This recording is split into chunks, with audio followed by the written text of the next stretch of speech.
Egunon guztioi, mila esker gurekin bat egitearren onomastika ondarea babestu eta gizarteratzeko hemengo esperientziak Euskaltzaindiaren nazioarteko onomastika jardunaldi honen barruan parte hartzaile, islari, entzule eta oro har gurekin hori asko eskertzen dugulako, dakizuen bezalaxe gure 7. jardunaldia da. Mende horrena ospatzen ari gara, ospakizun luzea doa, Gasteizen 2. gaude, eta gainera, bai nik esango nuke Araban bereziki, bestelako Euskal Herri osoan, bestelako lurraldetan ere bai, baina Araban bereziki landu izan dugun onomastikaren ikuspegitik. Nirekin batera mailan daude Gorka Urtaran, egunon, Gasteizko alkatea, Joseba Lozano, Eusko Jaurlaritzako herri administrazioaren o herri administrazioetan hizkuntza normalizatzeko zuzendaria, Joseba Koldo Pérez de Heredia Arbigano, Arabako Foru Aldundiko Euskara Kultura eta Kirol zuzendaria Arabako Foru Aldunditik, Roberto González de Viñespre, Euskaltzain osoa, Euskaltzaindiaren onomastika batzordeko burua eta Euskaltzaindiaren Arabako ordezkaria. Eta besterik gabe, hasiera ekitaldi honi, hasiera emateko hitza du Gorka Urtaranek, Gasteizko alkateak. Zultuzu hitza, Gorka. Eta bukatzeko niri dagokidana da Euskaltzaindiaren izenean zerbait esatea. Bitz bi. Hasteko, egunon guztioi, buenos días a todos, bon día, bos días, good morning. Bidaia luzea izan da, bidaia luzea da hizkuntza baten barnean onomastikarena. Eta onomastika ez ezik, nik izango nuke toponimiarena ere bai. Euskaltzaindian hori gertatu izan da eta hori gertatzen ari da. Historia luze batetik gatoz, eta nik izango nuke historia luze batera goazela. Historia luze horretan egunero gertatzen baitira gertakari berriak eta gertakari berri horiei aurre egin beharra. Nik esango nuke leku izenak, pertsona izenak, deiturak, munduko leku izenak, hor izan direla eta betidanik izan ditugula Euskaltzaindiaren barnean aztergai eta araugai. Arau erabiltzen dut, hala naita, jakinik beti arauetan ezin gaitezkela ibili eta batzutan gomendio, irizpen, aholku eta abar egin behar izan ditugula eta egin behar izango ditugula. Hala ere, oraingoan, mendeurren honetan, aukera ezin hobea dugu Euskaltzaindiaren ikuspegitik, aspalditik, eta lehen alkate jaunak esan duen bezalaxe, aspalditik daukagun elkarkidetza, lana eta abar kaleratzeko eta gizarteratzeko.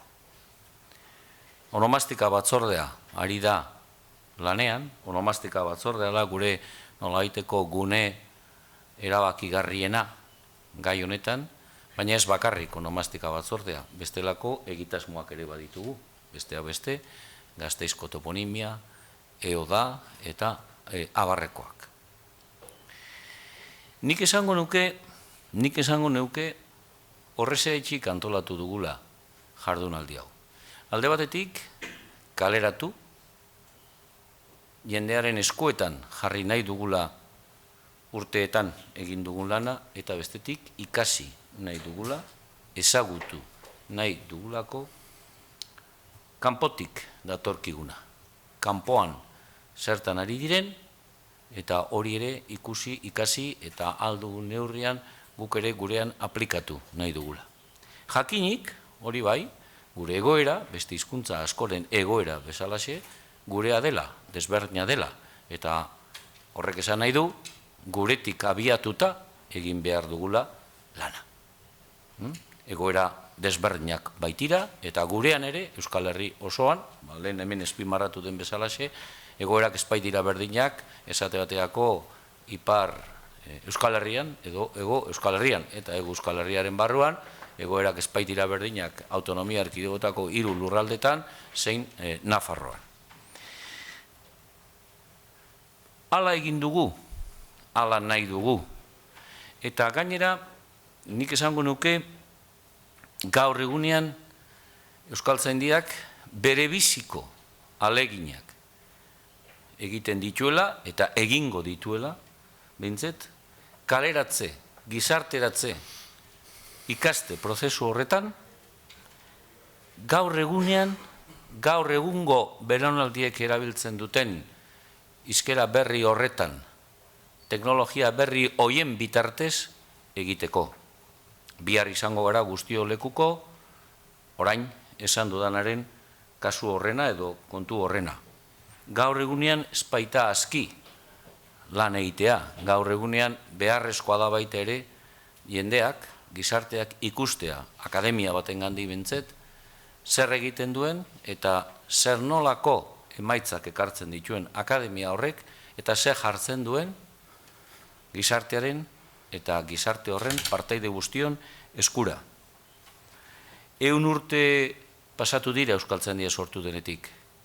100 urte horietan gauza asko gertatu izan dira Euskaltzaindiaren historian. Euskaltzaindiaren historian nik esango nuke eta Euskal Herriaren historian ere bai. Hizkuntza hor dago, hizkuntza biziri dago, hizkuntza zuti dago.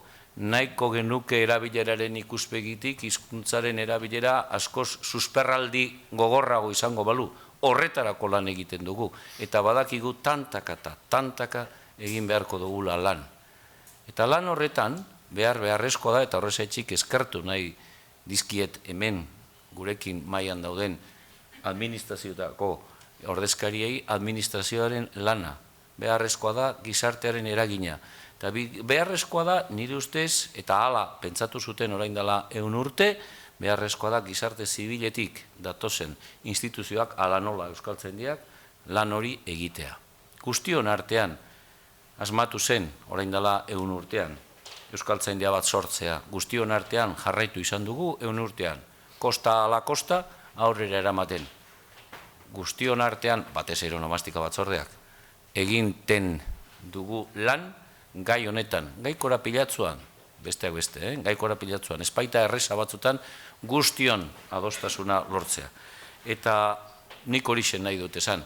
Azken baten guztiona dela lana, naizta batzutan adostasun erabateko horretara iristea oso zaila izan. Eta guztion langintza horretan jarraitu behar dugula. Horretarako antolatu dugu hau, horretarako zaudete hemen, espero dut hain zuzen ere onuragarria ez ezik atsegingarria ere izatea, jardunaldi hau, eta beti esaten dudan bezalaxe, iragana hor daukagula, etorkizunari so eginez bizi gara Euskaltzaindian, eta bizi nahi dugu Euskaltzaindian. Eta azken baten, bizi nahi dugu nik uste euskaltzale guztiok. Beraz, orain dela 100 urte esandakoaren arabera, ekin eta jarrai. Eta orain, islariak benetako adituak hitza duzue. Mila esker,